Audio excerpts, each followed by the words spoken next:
Hi guys, my name is Kendra Hadnot. I am an online writing tutor as well as a published author, and I'm going to give you 9 basic tips for writing that it took me years to learn. You're going to get them in this video. Here's your first of 9 tips.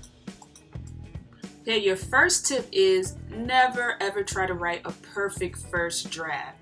It just doesn't happen. When you're writing your first draft, your goal is not to produce a masterpiece. It's to get it from here onto the paper.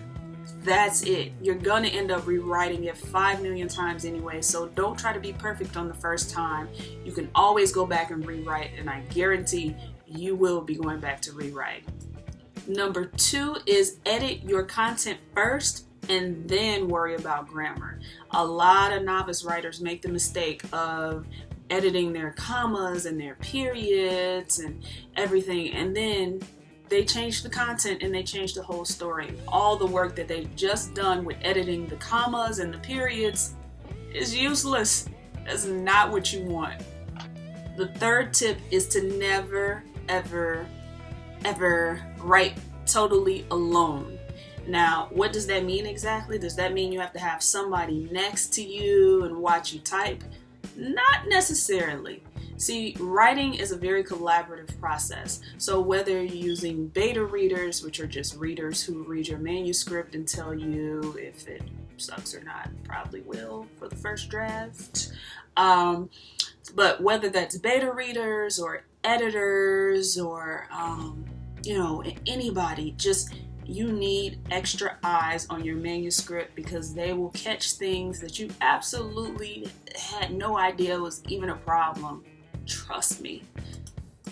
Take a writing class or a writing lesson. That would be tip number 4. I'm a writing tutor myself. I give plenty of lessons to people who are looking to start off on the right foot with writing a book or writing an essay or writing short stories. It's like so important that you actually learn how to do these writing techniques the right way. Here's why. A lot of people like to use writing prompts, which are good if you know what you're doing.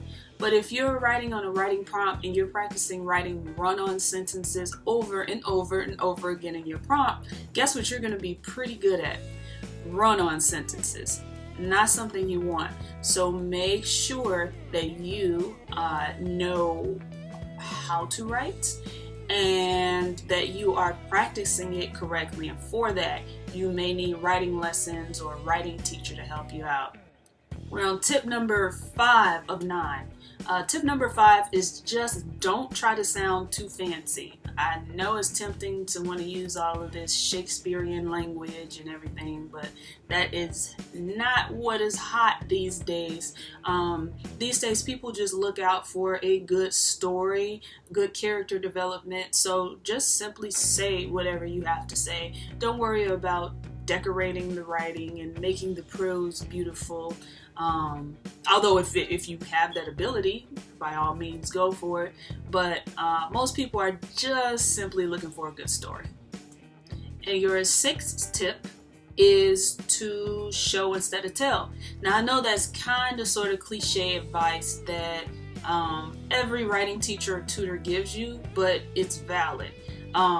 For example, instead of saying, "I was very happy," which is not very engaging, you can say, "I jumped out the couch and I started doing the Macarena." So that is how it goes, isn't it? I think so. Anyway, showing versus telling is key. Use actions and dialogue to show us how you're feeling instead of simply telling us. Number 7 is to never, ever try to write without an outline. If you do, you are setting yourself up for a ton of writer's block.